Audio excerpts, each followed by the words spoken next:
merci. Nous rendons gloire au Seigneur ce soir encore, comme il nous a donné le temps et ces moments si précieux pour partager sa parole. Nous croyons que Dieu est vivant, son Fils est vivant aussi. Il a la capacité de transcender nos sentiments, de nous assister, de nous consoler et de nous exhorter. C'est pourquoi il organise ces moments si précieux pour vous atteindre là où vous êtes. Bien-aimés dans le Seigneur, je voudrais vous prier à quelque chose ce soir pour vous dire que ne voyez pas tout ce qui se passe ces derniers temps comme des simples faits au hasard.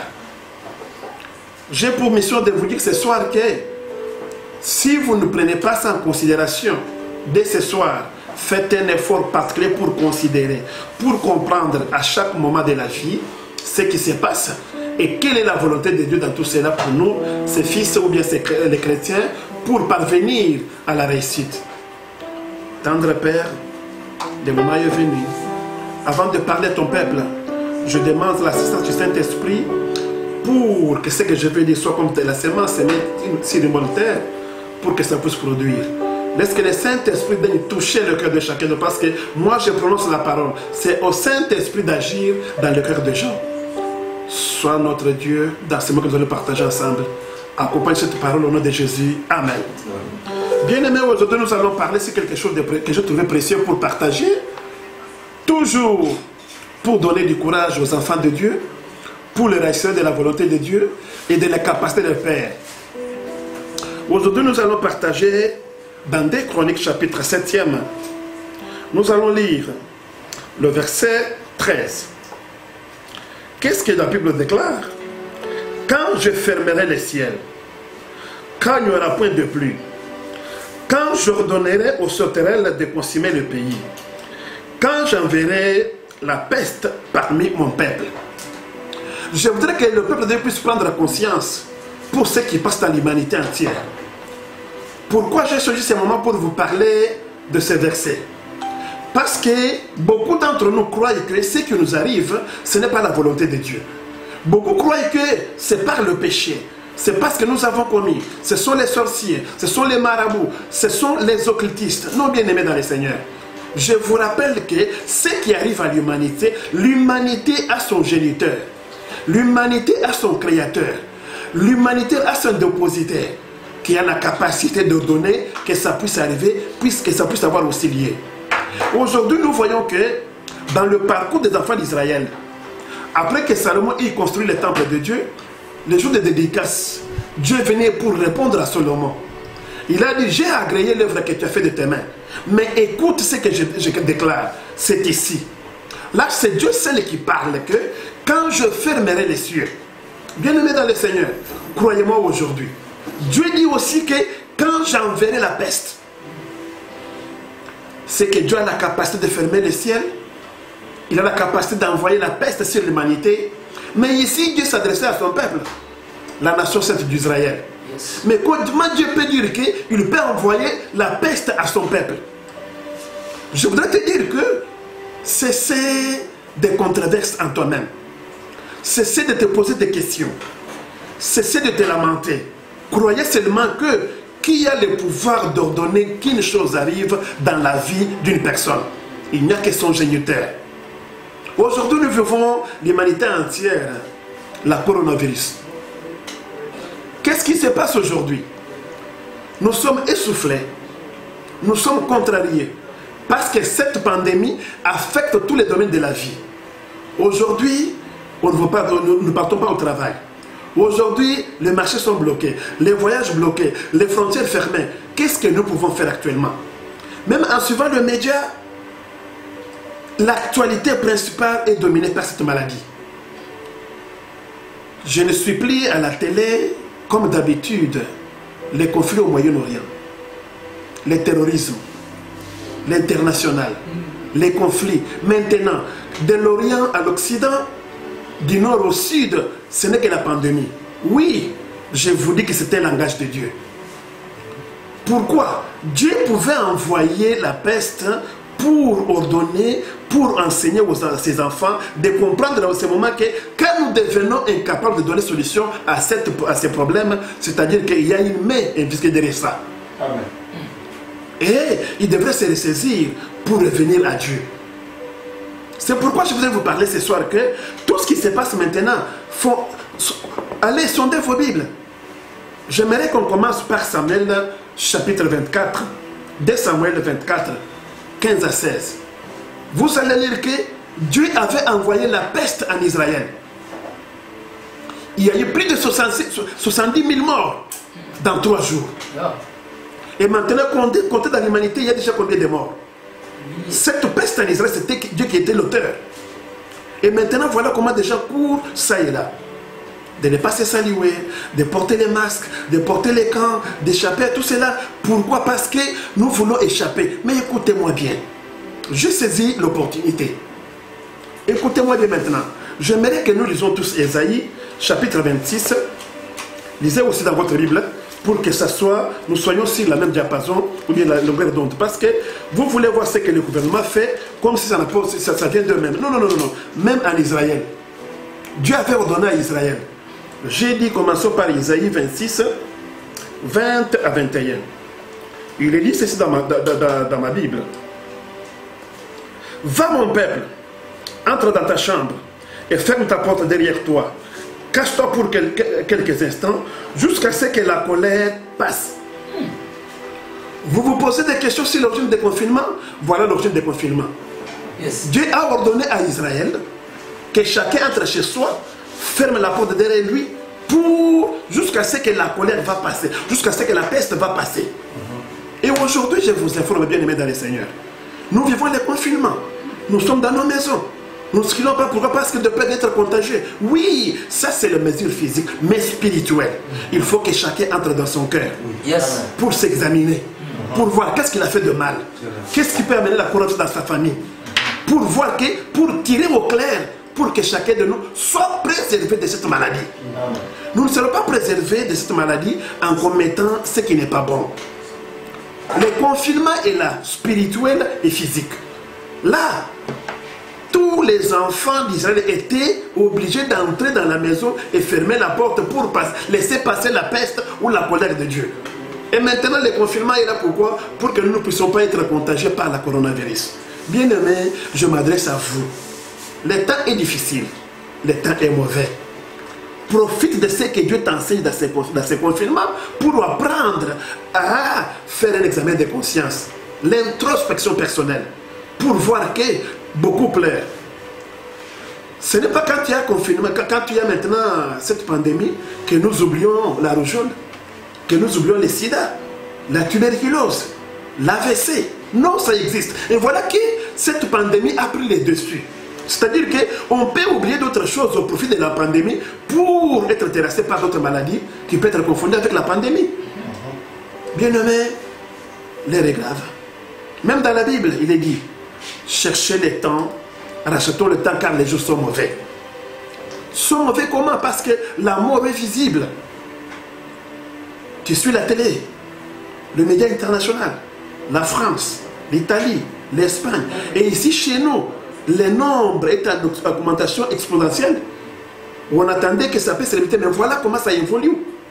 Il est temps que nous revenons à Dieu. Amen. Il est temps que les peuples de Dieu s'unissent pour dire que s'il y a quelqu'un qui peut nous sauver, ce n'est pas de la vaccin, ce n'est pas de la chloroquine. Il y a quelqu'un qui, si vous allez lire Samuel 2 Samuel 24, 15 à 16, il est dit que quand David avait trouvé cela mal à ses yeux, David s'isola. Je cherche quelqu'un qui peut se rassembler pour qu'on puisse s'isoler, pour parler à Dieu.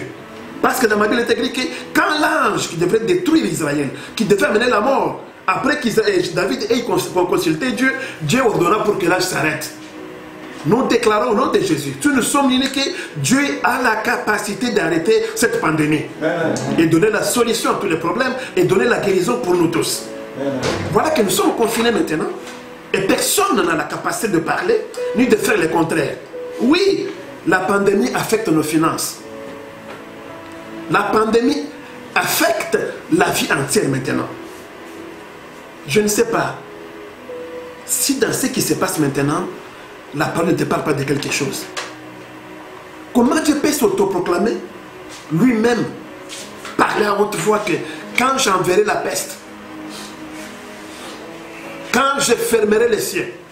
Je ne parle pas seulement de la peste. Parfois pour toi Dieu a fermé les cieux. La pluie ne tombe pas sur ton champ. Ce que tu fais ne produise pas. Tu es malade, tu es bloqué, tu es instable. Tout ça c'est Dieu qui a fermé. Mais maintenant pour qu'il y ait quelque chose. Alors vous allez lire maintenant au verset 14. Il dit ceci. Si mon peuple, sur qui est invoqué mon nom, là je t'interpelle. Si tu es le peuple de Dieu, si tu es enfant de Dieu, tu n'es pas épargné. Parce que bon nombre semble dire que quand on croit au Seigneur Jésus-Christ, on est épargné de maladies, de pandémies, de situations difficiles. Non, quand tu crois seulement au Seigneur Jésus, croyez que tout ce que tu peux avoir sera multiplié au centuple. Parce que les démons et les diables seront contre toi. Que tu fasses quelque chose de mauvais ou non. Non, non, non, croyez-moi que tu as à lutter contre les forces infernales qui dominent sur cette terre. Qu'ils veulent empêcher tout le monde de croire au Seigneur. Parce que le diable a pour mission de nous montrer que prier, espérer en Dieu, ça n'aboutira à rien. C'est pourquoi, sur ta voie, tu vas rencontrer les difficultés. Cela ne suffira pas pour te dire que Dieu n'est pas avec toi. Non, mon frère, ma soeur, Dieu est avec toi. Amen. Dieu t'aime. Dieu te protège. C'est pourquoi il a envoyé cette parole ce soir pour que tu puisses comprendre que la situation que tu traverses, Dieu attend quelque chose de toi. Laquelle? C'est de t'humilier. Yes. Je vois beaucoup de gens passer leur temps à la télé pour suivre des conférences, mais ils n'ont pas le temps de rester en présence de Dieu. Qui d'entre nous, depuis la pandémie, a organisé jeûne et prière même dans sa paroisse, même dans sa cellule, même là où il est pour demander à Dieu pourquoi ceci? C'est Dieu parle, notre Dieu parle. Notre Dieu voit. Notre Dieu marche ensemble avec son peuple. Qui d'entre nous a pris le temps pour dire que assez? Parce que c'est un moment précieux. Le peuple de Dieu a besoin des gens responsables, des leaders. Permettez-moi, comme notre bien-aimé musicien chrétien avait chanté, il avait dit que ce moment ici, nous n'avons pas besoin des historiens. Ce moment ici, nous n'avons pas besoin des palabres, ni des paraboles. Nous avons besoin des hommes de Dieu capables de saisir les lions et de sortir du miel pour donner aux enfants de Dieu. Amen. Nous avons besoin des enfants, des hommes de Dieu maintenant qui ne vont pas tergiverser, qui ne vont pas mal informer le peuple de Dieu, qui ne vont pas décourager le peuple de Dieu pour leur dire que prenez votre patience, votre Dieu va agir. Amen. Parce que quand David revenait avec Dieu, quand Samson revenait avec du miel, personne ne savait l'origine du miel. Personne ne comprenait pas. Or, s'il n'avait pas tué les lions, c'est-à-dire que ces jours-là, il n'allait pas avoir de miel. Je veux vous dire aussi que, croyez aussi que dans tous les cas difficiles, Dieu a prévu quelque chose pour ton élévation. Yes. Ce moment ici, je crois aussi que Dieu va élever bon nombre de gens qui vont croire à lui. Yes. Dieu épargnera beaucoup. Dieu marchera avec beaucoup qui ont confiance en lui. Je te dis que si tu étais enfermé derrière toi pour dire que je ne sais pas ce qu'il doit faire, non, non, non, non, non. Je te dis aujourd'hui que ne te culpabilise pas. De deux, ne pointe pas du tout à l'autre personne, c'est celui-ci qui a fait. Parce que dans mes recherches, il est dit ceci. Ce n'est que le propriétaire qui va détruire son œuvre. C'est Dieu qui est ton propriétaire, ton créateur. Il n'y a que Dieu qui a l'ultime mot, ou bien les derniers mots de ta vie.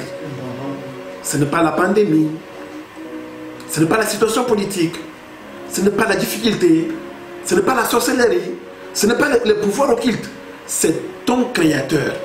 Ce qu'il doit faire ce soir, c'est quoi? C'est contrôler ta relation personnelle avec ton Dieu. Bien aimé, nous n'avons pas un Dieu collectif, croyez-moi. Nous n'avons pas un Dieu collectif. Nous avons un Dieu individuel. Le mal de notre temps, c'est quoi? Beaucoup croient à un Dieu collectif, un Dieu qui se manifeste dans toute la société. Non, non, non, non, non. Dieu est là pour chacun de nous, pour qu'il puisse tisser une relation particulière avec chacun de nous. Ce soir, je t'invite par la repentance à tisser une bonne relation avec ton Dieu. À te demander, ces derniers temps, comment je me suis comporté devant mon Dieu. Je marche dans la sanctification. Je crains mon Dieu. Est-ce que je fais les œuvres qui peuvent jouir mon Dieu? Je paye ma dîme. Est-ce que je loue mon Dieu? Est-ce que j'adore mon Dieu? Tu peux voir une personne, hein, il a beaucoup de temps à faire des discussions inutiles. Il peut vous faire une discussion ici pendant 3 heures, 4 heures, mais il n'a pas le temps de rester 5 minutes en présence de Dieu. Même en adoration, même en prière, même à genoux, il n'a pas ce temps-là. Mais il est en train de faire les débats politiques, les débats économiques et les débats même sportifs. Mais il n'a pas le temps de se mettre devant son Dieu pour demander quelque chose. Or, il est dit, si le peuple sur qui est invoqué mon nom s'humilie, cherche ma face, écoutez le processus. Ce n'est pas quand on invoque le nom de Dieu en soi, tu es... Non, non, non, non, non. C'est d'abord, c'est invoquer l'Éternel. Je veux dire que nous, c'est pourquoi j'ai toujours loué les témoins du Christ qui savent invoquer le nom de Jésus. Parce que la Bible déclare, quiconque invoquer son nom sera sauvé. Amen. Mais comment nous l'invoquons? Comment nous l'invoquons? Si le peuple sur qui est invoqué mon nom s'humilie, cherche ma face. S'humilier, c'est quoi? C'est se dépouiller de ses efforts. Ouais. C'est se dépouiller de sa connaissance, de ses relations, de ne compter que sur Dieu. Mais voici, Seigneur, je ne dépends que de toi. S'humilier, c'est prendre, comme Paul dit, que pour gagner Christ, je presse tout ce qui était dans la valeur de moi pour abandonner, pour gagner Christ. Bon nombre prient le Seigneur, mais n'ont pas encore gagné Christ. Bon nombre vont à la prière, vont au culte, c'est Dieu des chrétiens, mais ils n'ont pas encore gagné Christ dans leur vie. C'est la difficulté. Gagner Christ, c'est perdre toutes les valeurs qu'on a au profit de Jésus.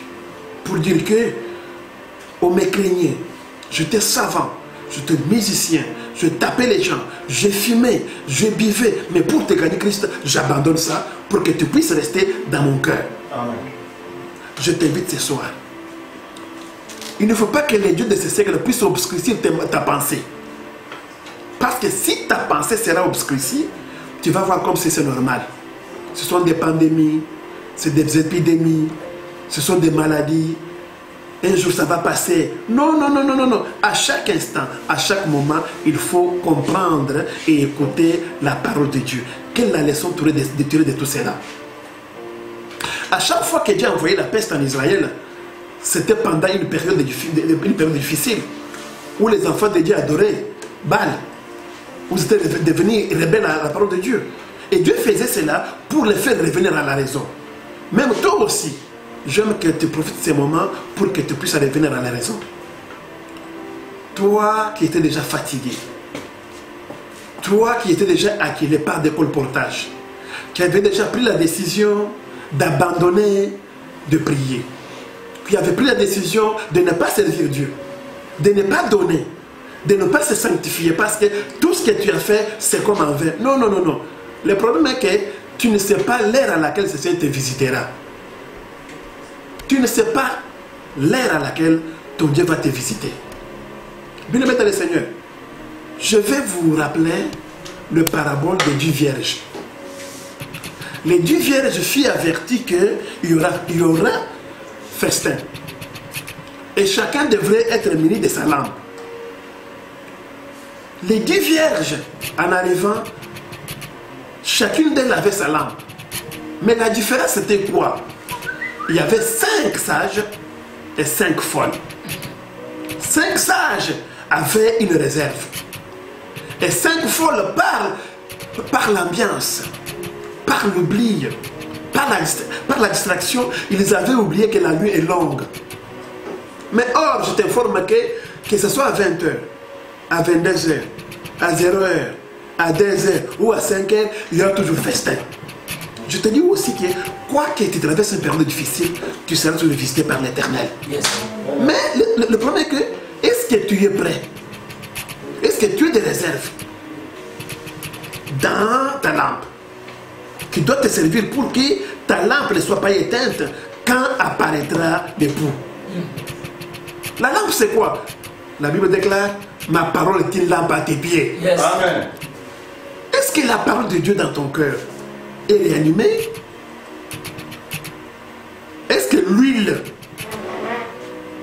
l'onction du Saint-Esprit. Cette onction, est-ce que ça continue à faire revivre la parole dans ta vie? Parce que la foi de soi, la foi c'est quoi par définition simple? La foi c'est rendre la parole de Dieu vivante dans sa vie chaque jour. Yes. Tu es malade, tu répètes que par la foi je suis guéri. Par la foi je suis guéri. Et tu seras guéri. Ça fait bien aimé. Dieu a mis devant nous, devant notre responsabilité, une décision. C'est à nous de faire quelque chose. J'appelle à votre conscience.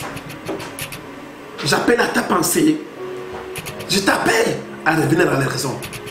Parce que Dieu est là. La peste est là, envoyée par Dieu.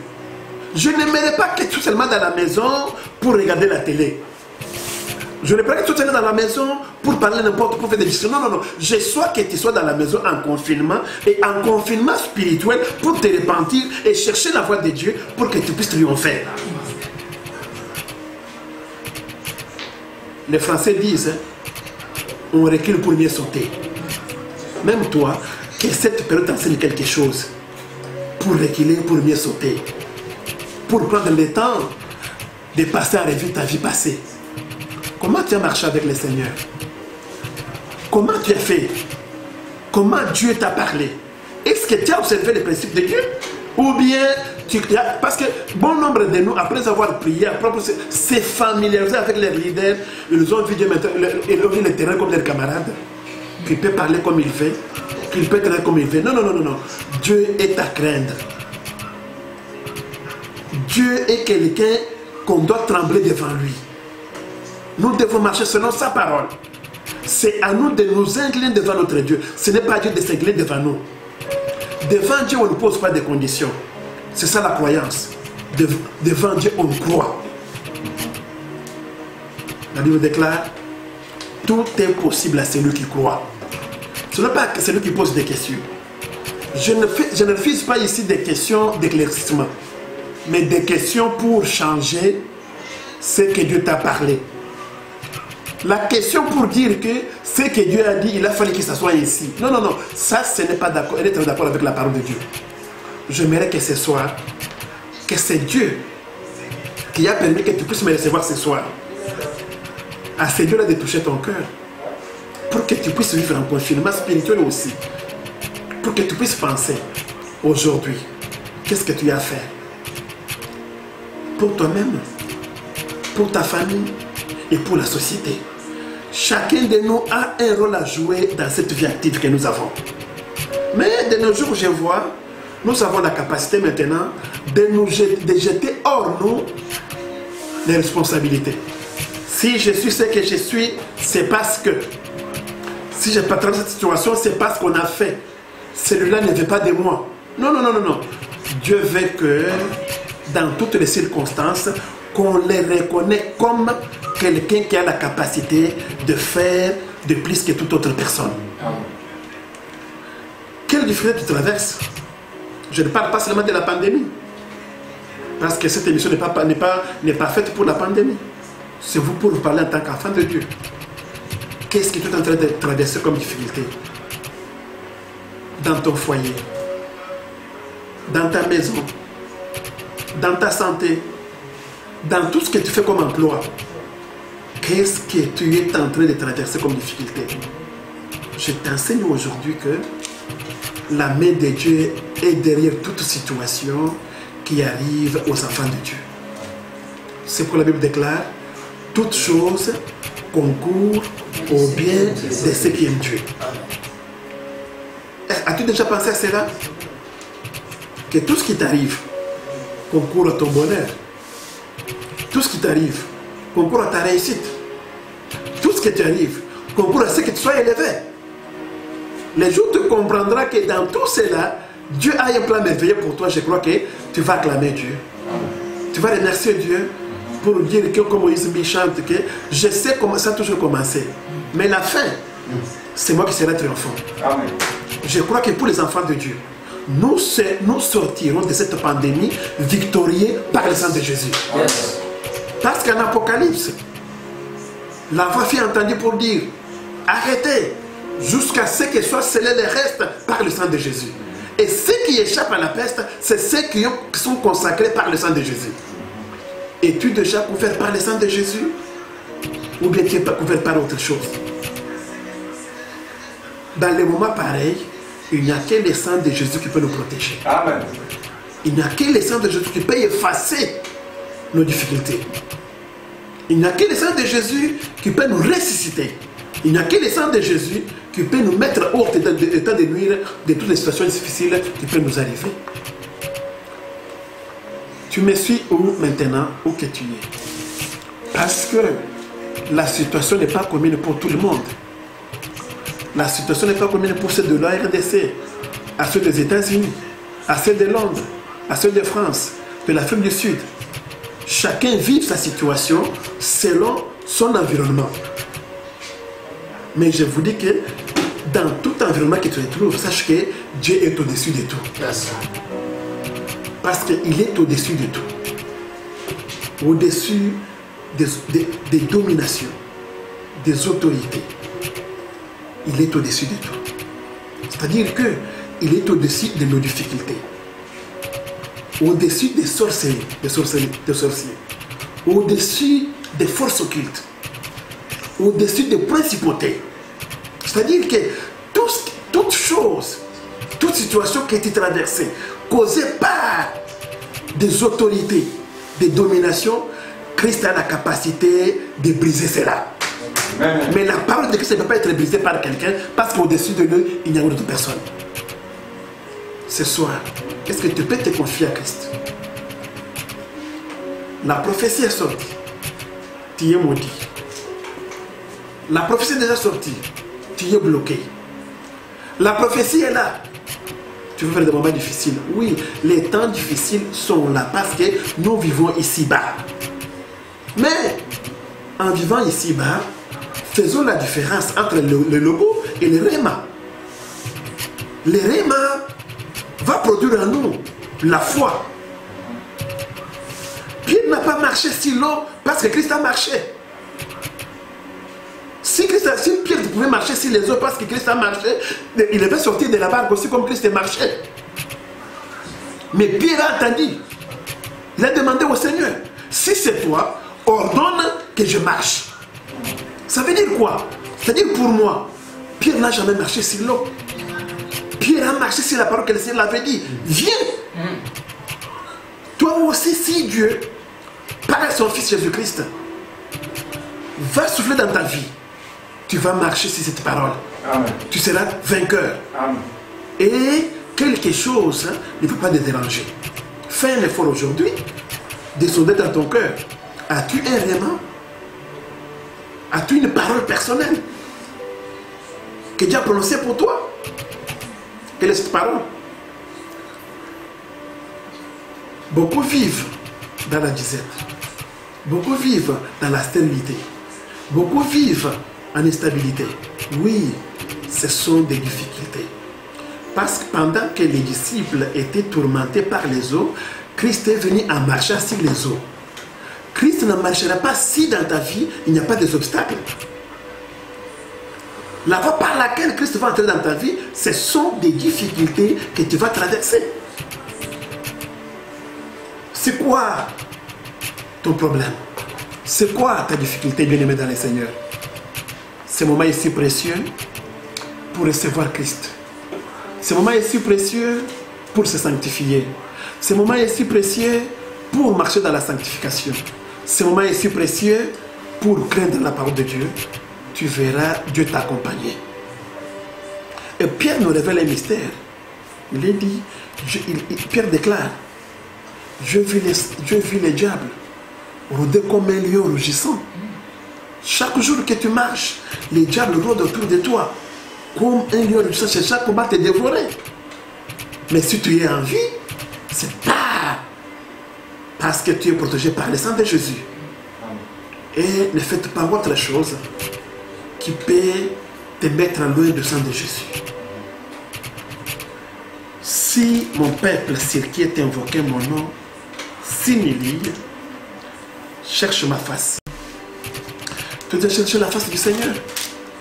Chercher la face du Seigneur, c'est comprendre quelle est la volonté de Dieu dans ces moments si précieux pour que je puisse faire pour sortir de cette situation. tu invoques avec moi le nom du Seigneur Jésus. Ce n'est pas seulement invoquer le nom du Seigneur que tu seras sauvé, mais c'est suivre le processus que la Bible nous a donné. Si mon peuple, sur qui est invoqué mon nom, s'humilie, prie et cherche ma face, et il se détourne de ses mauvaises voies, je l'exaucerai. De cieux, je lui pardonnerai son péché et je guérirai son pays. Amen. Voilà le processus. D'autres se répandent le matin pour retourner les après-midi. Mais non, la parole recommande que s'il se répand et se détourne de ses mauvaises voies, c'est le moment de te détourner de tes mauvaises voies pour suivre le Seigneur. En ce moment-là, du haut des cieux, il va t'exaucer. Il va exaucer ta prière. Il va te guérir. Et ce soir, je ne dis pas que tu sois seulement guéri de cette pandémie, mais que la plaie qui est dans ton cœur soit guérie au nom de Jésus. Amen. J'aimerais que ce soir, que ta difficulté, que le sang de Jésus puisse emporter ça. Que tu puisses rester soulagé devant Dieu parce que tu n'es pas appelé à marcher toujours avec les fardeaux. J'avais pour mission ce soir de vous dire que tout événement qui s'y viendra devant nous, il y a quelqu'un, comme le disent les metteurs en scène, un héros dans l'ombre qui fait tout cela. Tu as entendu ce que la parole de Dieu a dit en Samuel. Dieu a envoyé la peste en Israël. Mais pourquoi il a envoyé la peste? C'est pour faire revenir en Israël à la raison. Dieu cherche que toi et moi puissions revenir à la raison. Pourquoi tu retardes encore ces moments pour revenir à la raison? Pourquoi tu ne peux pas saisir cette opportunité que Dieu t'offre? Bien-aimé, les temps sont difficiles. Je ne suis pas là pour te dire, je ne suis pas passé pour te dire que je te dis que le temps est difficile. Mais pour les enfants de Dieu, la difficulté, c'est la transformer en succès. Yes. Parce que notre Dieu a la capacité de le faire. Ah, je me souviens d'un homme qu'on appelait Mutombo Achula. Il nous disait souvent que la nourriture de notre Dieu, c'est les souffrances de ses enfants. Amen. Ce sont des troubles, la maladie. Voilà ce que Dieu consomme au journalier. Colle-toi à cette parole. Fais un effort de chercher la face de Dieu. Et n'incrimine personne comme auteur de ta souffrance. Amen. Voilà ce que je te demande.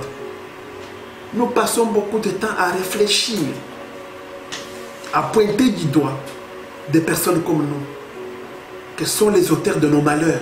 Non, non, non, non, non. Mais si une personne sera auteur de ton malheur, alors où tu vas mettre la place de Dieu dans ta vie sera où? Alors cet homme-là pour toi, cette personne-là pour toi, est devenu ton Dieu. Mais je te dis que non.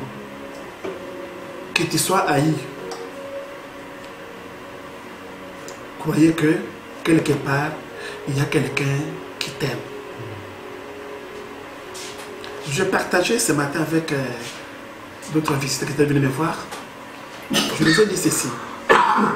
Bien avant la fondation du monde, l'agneau de Dieu a été immolé. Ça veut dire quoi? Avant que tu pêches, Christ est déjà préparé pour toi, pour ton pardon. Amen. Ne te condamne pas. Il y a d'autres choses qui nous arrivent parce que nous sommes des humains. Nous sommes tués de la terre. Christ a vaincu le péché parce que Christ n'avait pas le péché en lui. Christ n'avait pas la nature pécheresse. Mais toi et moi, nous avons la nature pécheresse. Je ne sais pas que tu le veux ou pas. Tu le trouveras un jour que tu t'es dérobé de la voie. Mais reviens à la raison. Bien-aimé dans le Seigneur. Si l'Éternel est l'auteur de la peste, c'est encore lui qui sera la solution pour la peste. Amen. Amen. Parce qu'une personne peut être auteur de quelque chose, hein, mais ce n'est pas lui qui va mettre fin à cela. Demandez pour ceux qui font la guerre. Tu peux commencer la guerre, mais tu ne sauras pas comment ça va terminer. Mais je te dis que si Dieu est l'auteur, Christ nous dit que c'est lui le début et la fin. Le commencement et la fin. Et c'est lui le consommateur de notre foi. Pourquoi ne pas lui faire confiance? Comme nous avons compris aujourd'hui que Christ est notre et l'auteur, faisons-lui confiance. Allons-y pour dire qu'il est meilleur et il a la capacité de faire beaucoup de choses. J'aimerais que nous puissions un peu, sous cette mélodie musicale, que chacun peut de réfléchir. C'est ce que je parlais. De te poser la question avant que je puisse prier parce que c'est un moment favorable que nous partageons pour que la bénédiction puisse être sur nous tous.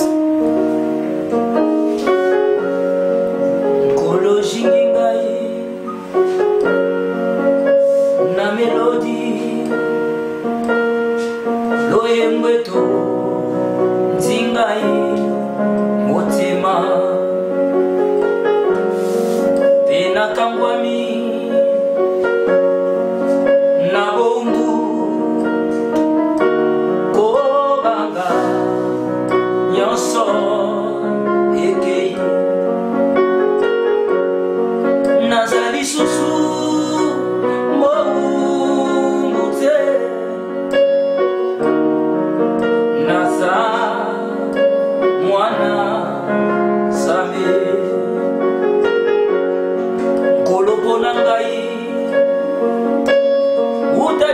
mama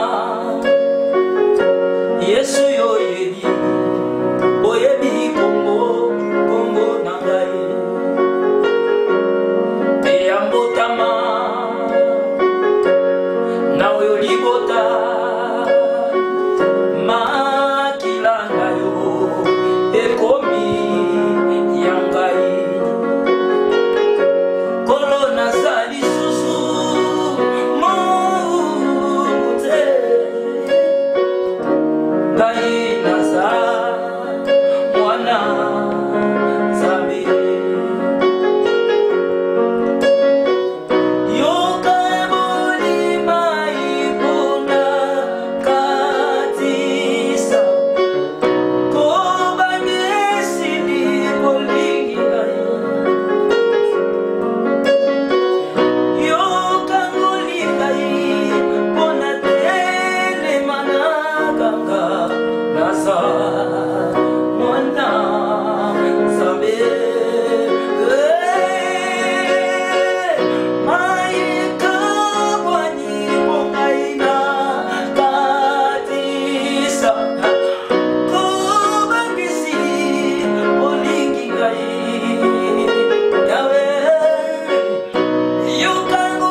Père, je te dis merci pour ce moment que nous avons partagé ensemble avec ton peuple.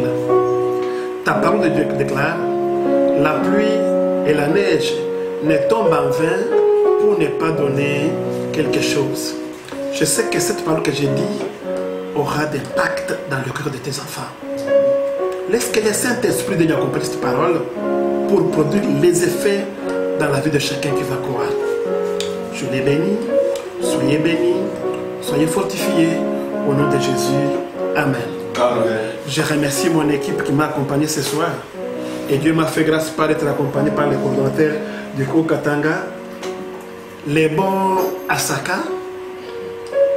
Je remercie l'ingénieur Serge. Et surtout, je suis accompagné par le maestro Malou. C'est une grâce que Dieu a fait. Je ne sais pas comment Dieu a organisé ça. Laisse que Dieu bénisse toute l'équipe qui m'a accompagné. Que Dieu soit avec vous. Amen.